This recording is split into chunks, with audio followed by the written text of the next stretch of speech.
Jai Sri Swaminarayan. All the student of standard 9th, welcome in my lecture.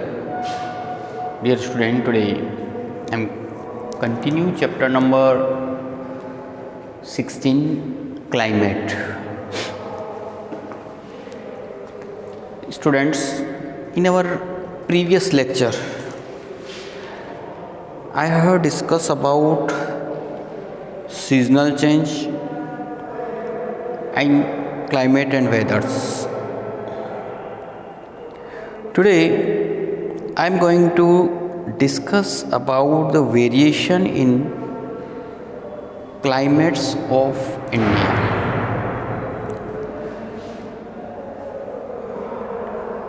As climate is affected due to physiographic condition. In our previous chapters we have already discussed about the physiographic condition. India is a very vast country and there is a different types of the physiography in different places. So it's affect our climate. So it affects our climate. So here we have many variation in our climate. There are many variation in climate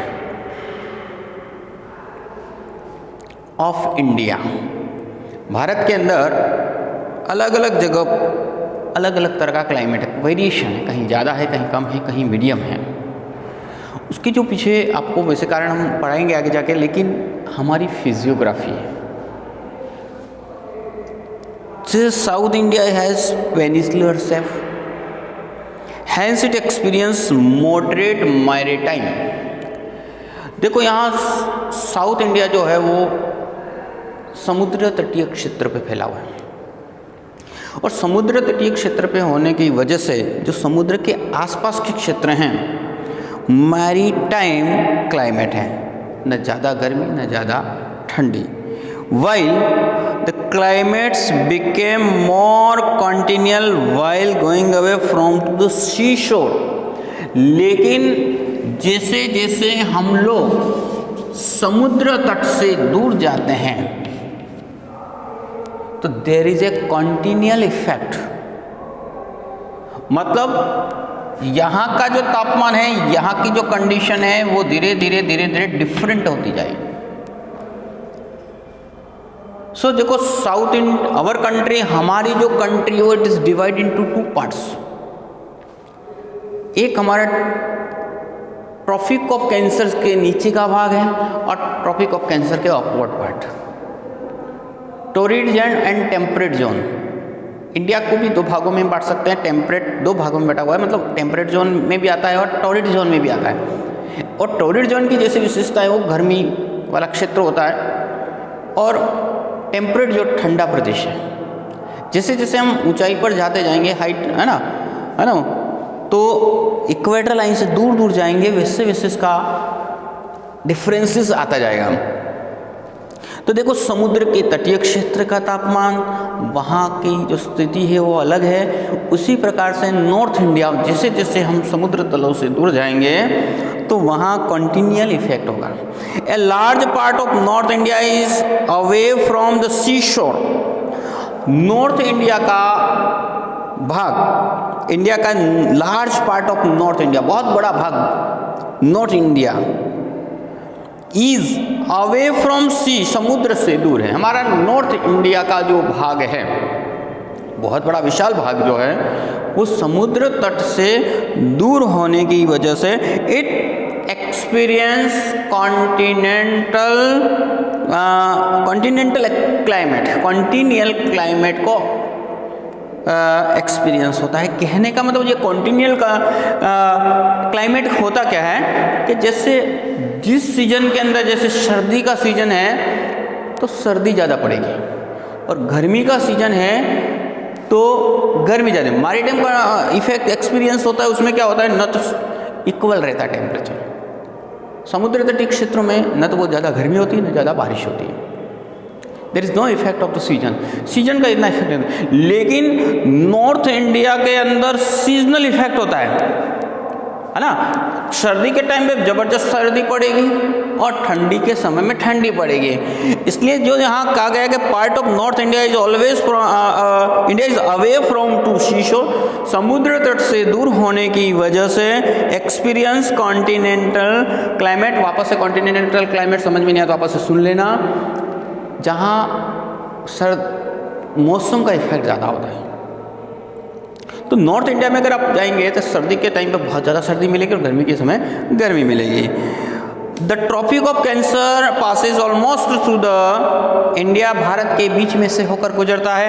and south it's falls the torrid zone and while this area north is in temperate zone. जैसा हमने पिछली कक्षाओं के अंदर पढ़ा था temperate zone की विशेष कैरेक्टरिस्टिक्स के, what are the characteristics of the temperate zone and torrid zone. तो टोरिड जोन गर्मीला प्रदेश है क्योंकि it is near by equator line. Equator line पे आपको हमेशा सन की जो रेज है वो सीधी पड़ती है, ठीक है। बाकी के प्लेस पे स्लेंट होती जाती हैं। तो स्लेंट कौन सा होता है? उत्तरी और उसके नीचे का जो टेम्परेट जोन में, तो ठंडा प्रदेश वहाँ होता है। और ये जो अपर पार्ट होता है, जो इक्वेटर के आसपास का जो एरिया होता है वो गर्म होता है। As a result, there is a large difference in temperature and rainfall in different parts of the country. इसलिए भारत के अलग अलग भागों में टेम्परेचर की और रेनफॉल की स्थिति अलग अलग होती है ना। रेनफॉल की और टेम्परेचर की कंडीशन डिफरेंट होती है। जैसे अगर हम लोग यहाँ टेम्परेचर की बात करें, एक -45 डिग्री सेल्सियस लो में चला जाता है। कौन से प्लेसेस पे? लेह और द्रास क्षेत्र में, जहां हमारे देश की आर्मी अभी भी टिकी होती है, -45 डिग्री में रहते हैं। और वहीं अगर हम सबसे हाईएस्ट टेम्परेचर की बात करें तो श्री गंगानगर एंड अलवर के अंदर 51 डिग्री सेल्सियस टेम्परेचर पहुंच जाता है। -45 मतलब लगभग 95 डिग्री का डिफरेंस आता है। तो ये जो हमारा कंट्री है, उस कंट्री हमारे देश के अंदर जो भिन्नता के पीछे कारण है हमारा यहाँ का जो फिजियोग्राफिक कंडीशन भी करता है। फिर इट इज़ टेम्परेट जोन में पड़ना, कुछ भाग टेरिड जोन में पड़ना, समुद्र तट से दूर होना, ये भी एक कारण है। तो the result of different temperature and rainfall in different parts, the temperature in Leh and Dras in north in Kashmir, है ना, in north in Kashmir is low as, कितना लो हो जाता है? -45 डिग्री ड्यूरिंग विंटर। सर्दी के ऋतु के अंदर, सर्दी के समय में -45 डिग्री टेम्परेचर पहुंच जाता है। श्री गंगानगर एंड अलवर इन राजस्थान, है ना, श्री गंगानगर और अलवर राजस्थान के अंदर record 51 degree Celsius high temperature, 51 degree temperature high temperature पर पहुंच जाता है during the summer. Similarly Cherrapunji in Meghalaya, Cherrapunji in Meghalaya east gets about 1200 centimetre rainfall annually which is maximum in the world, है ना। मैक्सिमम वैसे मासवारी नामक जो प्लेस है near 16 kilometre away from to the Cherrapunji, Cherrapunji से 16 किलोमीटर दूर है, जहां वर्ल्ड की सबसे हाईएस्ट, है ना, rainfall, maximum rainfall in the world के अंदर रिकॉर्ड की गई है। Is famous for receiving maximum rainfall during the 24 hours, 24 घंटे के अंदर सबसे ज़्यादा बारिश प्राप्त करने वाला प्लेस बना हुआ है।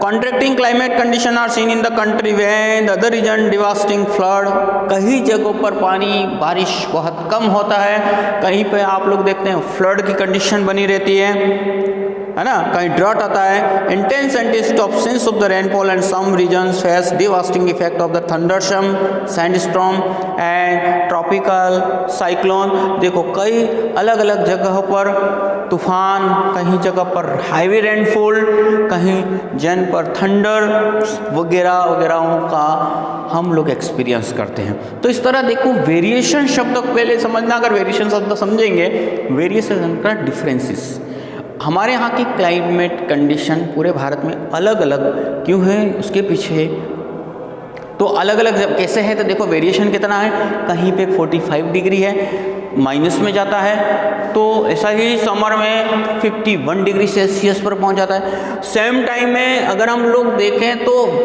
साउथ इंडियन पार्ट के अंदर एक मिनिमम हम वेरिएबल टेम्परेचर होता है, कहीं ज़्यादा होता है, कहीं कम होता है, और इसके पीछे वापस से जो कारण है हम उनके बारे में पढ़ने जा रहे हैं। नेक्स्ट हमारा टॉपिक है factor affecting the climate. Climate को अफेक्ट करने वाले फैक्टर्स कौन कौन से हैं। तो देखिए सबसे पहले अगर हम लोग बात करें, there are some factors surface of the earth which control the distribution and amount of the elements of climate, these are called climatic factor. देखो अब सबसे पहली बात हम क्लाइमेटिक फैक्टर किसे कह सकते हैं, क्लाइमेटिक फैक्टर कौन से हैं। तो देखिए देयर आर सम फैक्टर्स, ऐसे कुछ फैक्टर्स हैं on the surface of the earth which control, जो कंट्रोल करते हैं और डिस्ट्रीब्यूशन करते हैं and the amount of the elements of the climate, these are called climatic factor. Following factors are affect the climate. देखो भारत के अंदर जो अफेक्ट करने वाले हैं, डिस्टेंस फ्रॉम सी, समुद्र तट से दूरी होना, एल्टीट्यूड, समुद्र लेवल से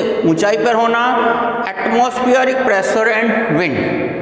जैसा अभी हमने पहले ही आपको एक्सप्लेन किया कि हमारे इंडिया की जो फिजियोग्राफिक कंडीशन है वो अलग अलग जगहों पर अलग अलग है, जिसके हमारा वेरिएशन है। लेकिन हम कौन कौन से जो ऐसे फैक्टर हैं जो प्रभावित करते हैं, उसके लिए वेरिएशन होने के पीछे कारण है, ऐसे कौन कौन से फैक्टर हैं। तो देखो सबसे पहले हम करते हैं वो डिस्टेंस फ्रॉम सी, समुद्र तट से ऊंचाई दूरी होना। जैसा अभी आपको हमने बताया कि देखिए यहाँ हमारे दो तरह के इंडिया के अंदर कॉन्टिनेंटल और मैरीटाइम है ना, समुद्र के तटपाल वाले क्षेत्र जो होंगे उसके आसपास वाले क्षेत्र में होंगे वह समुद्री इफेक्ट, मैरीटाइम इफेक्ट होता है ना। तो ये क्या होता है, देखो जो समुद्र का जो पास का एरिया होता है, एरिया नियर बाई सी, वहाँ लगभग आपको moderate, you will get moderate climate, आप मॉडरेट क्लाइमेट को करेंगे। लेकिन जैसे जैसे हम दूर जाएंगे वैसे वैसे इसका इफेक्ट कम होता जाएगा।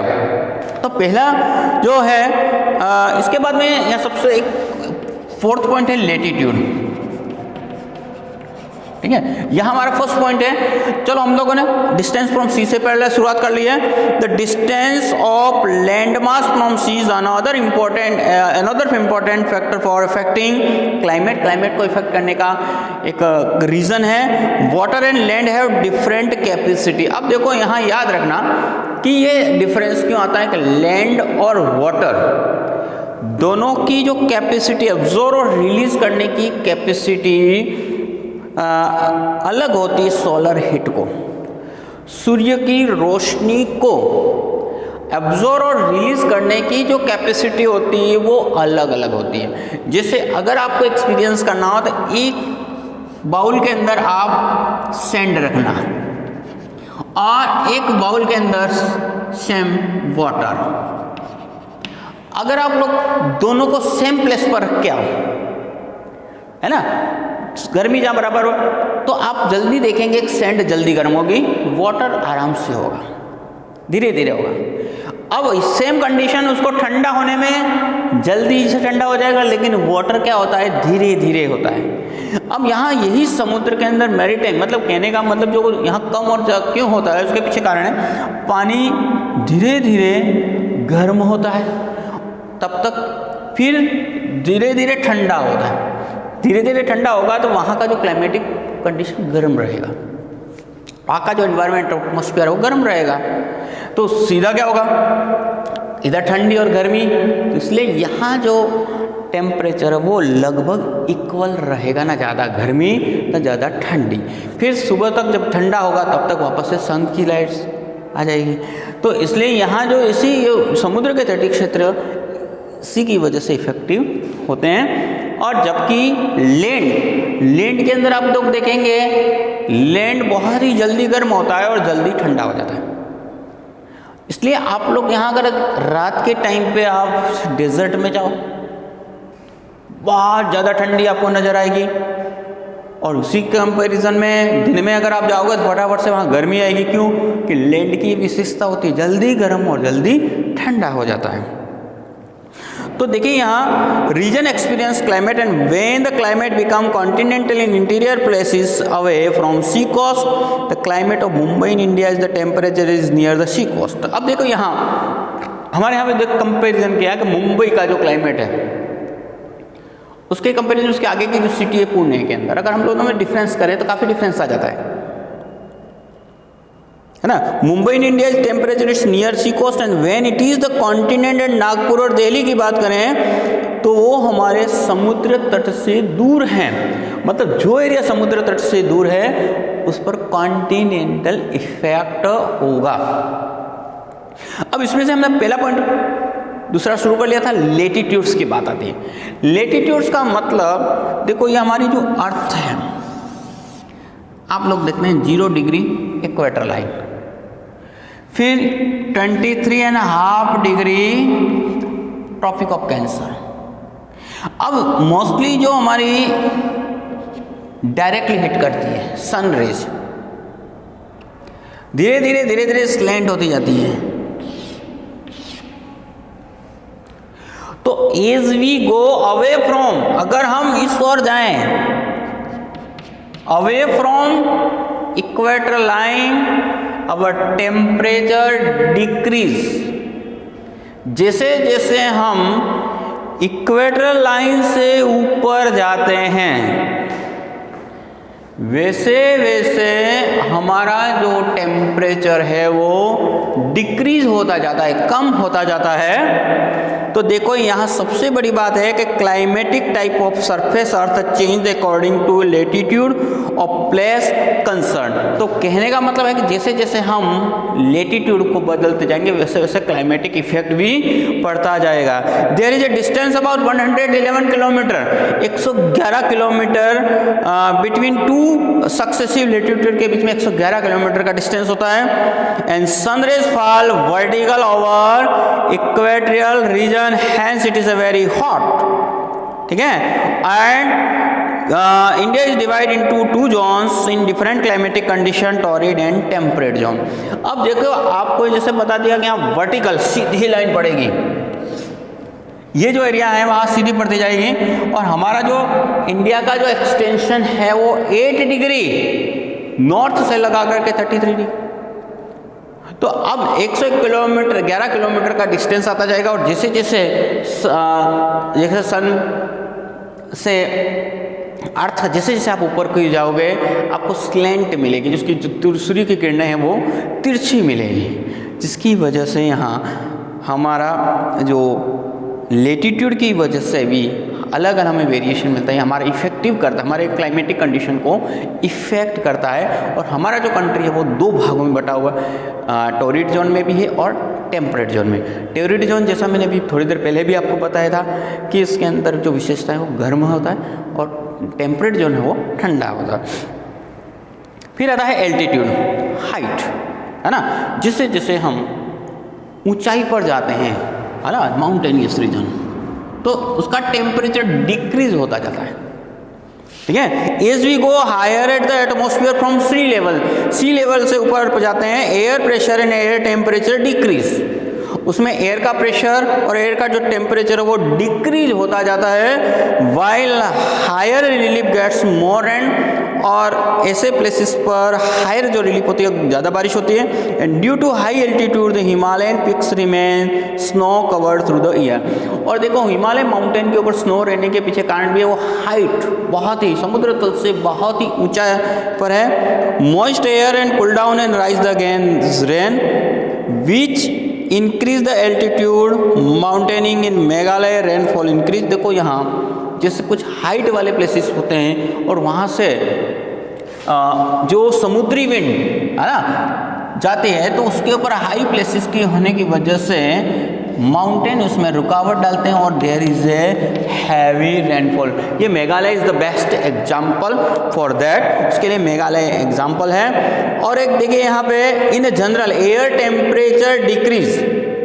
एयर टेम्परेचर डिक्रीज होता है at the rate 1 degree Celsius for ascent 165 metre और by 6.5 degree Celsius for an ascent 1000 metre from surface of the earth. अब जैसे जैसे हम जैसे 165 मीटर की हाइट पे जाते हैं तो हमें 1 डिग्री हमारा जो सेल्सियस टेम्परेचर वो डिक्रीज होता जाता है। तो जैसे हम हाइट पे जाएंगे, है ना, जैसे जैसे हाइट पे जाएंगे तो वैसे वैसे हमारा टेम्परेचर डाउन होगा।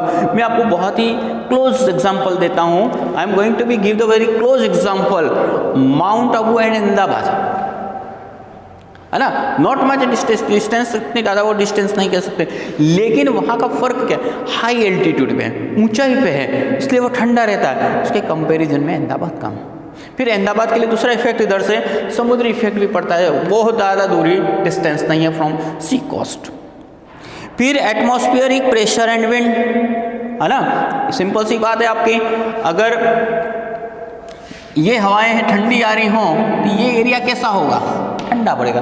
और यही एटमॉस्फेयर कैसा हो, पानी से भरा होगा तो बारिश होगी, और यही ठंडा होगा तो ठंडी, गर्म में हो तो गर्म हवाएं। जैसे जैसी हवाएं बहेगी वैसे क्लाइमेटिक कंडीशन को इफेक्ट करते हैं।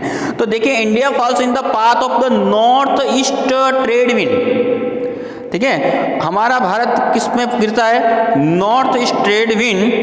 This wind originated due the tropical high pressure belt in northern hemisphere. Tropical high pressure बनाता है in the belt of north hemisphere. This wind deflect due to the Coriolis force and blow towards the equator. और ये फिर जो हवाएं होती हैं वो इक्वेटर की ओर बहती हैं। In past wind you are utilized for oceanic trade and so these are called trade wind, जिन्हें हम ट्रेड विंड कहते हैं, है ना, यूटिलाइज ये होती है हमारी ओशियनिक ट्रेड के लिए, इसलिए उनको हम ट्रेड हवाएं कहते हैं, याद रखना, ट्रेड विंड्स बोलते हैं। These winds blow over land mass, they contains less moisture.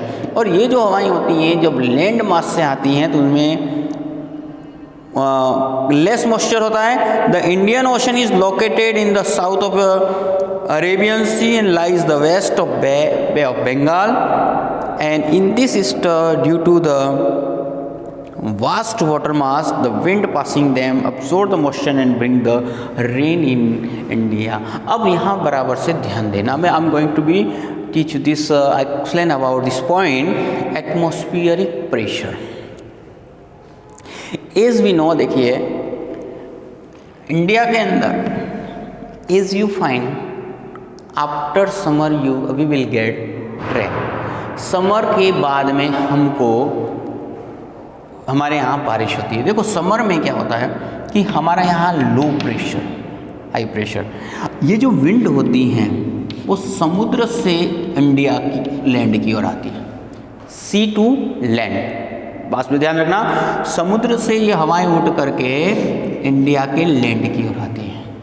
अब जब ये समुद्र से उठ करके आती हैं, चाहे वो बे ऑफ बंगाल से आए चाहे अरेबियन सी से आए, दे हैव मॉइस्चर, उनके अंदर मॉइस्चर होता है, वाटर की प्रधानता होती है। अब जो वहाँ से पार होकर के जाती हैं तो ये बारिश करती हैं,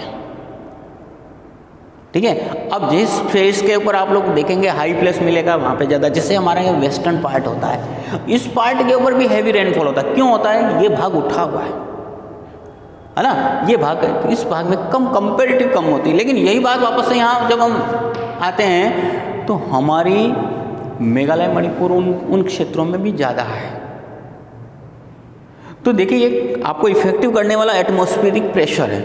दूसरी बात, और वापस से जब ये हवाएं रिटर्न होती हैं, वापस जाती हैं, तो they are coming from to the north side. North side में क्या बर्फ है, हिमालय माउंटेन से होती हुई आती हैं, ठंडे प्रदेशों से आती हैं, टेम्परेट जोन से आती हैं। तो वो हवाएं कैसी होती है, ठंडी होती है, और जिसकी इंडिया के कई भागों में ज़बरदस्त बारिश जबरदस्त ठंडी की बात रहती है।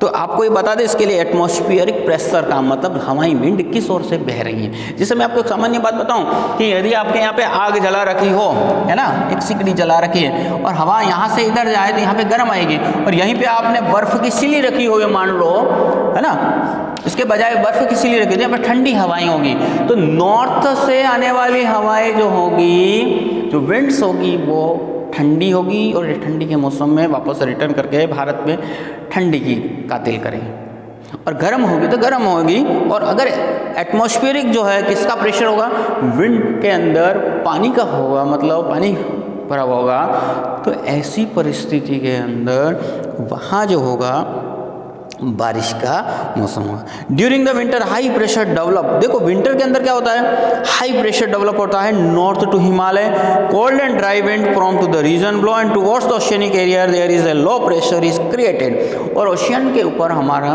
लो प्रेशर क्रिएट होगा। And during summer low pressure develops as to the temperature in central Asia, Indian land mass, और इस तरह से आपको दोनों स्वरूप में बताए हमने। साउथ वेस्ट मानसून विंड हमारे इंडिया में होती हैं and they contain moisture and bring the rain in India. ये जो आपको पूरा का पूरा मैं टॉपिक में यहाँ ब्लैक बोर्ड पर समझाने का प्रयत्न किया है कि यहाँ जो एशियर विंड जो होती है वो अपने साथ बहुत सारी एवोपरेट्स जो होता है समुद्र के अंदर, उनको अपने साथ लेकर के बारिश करती है।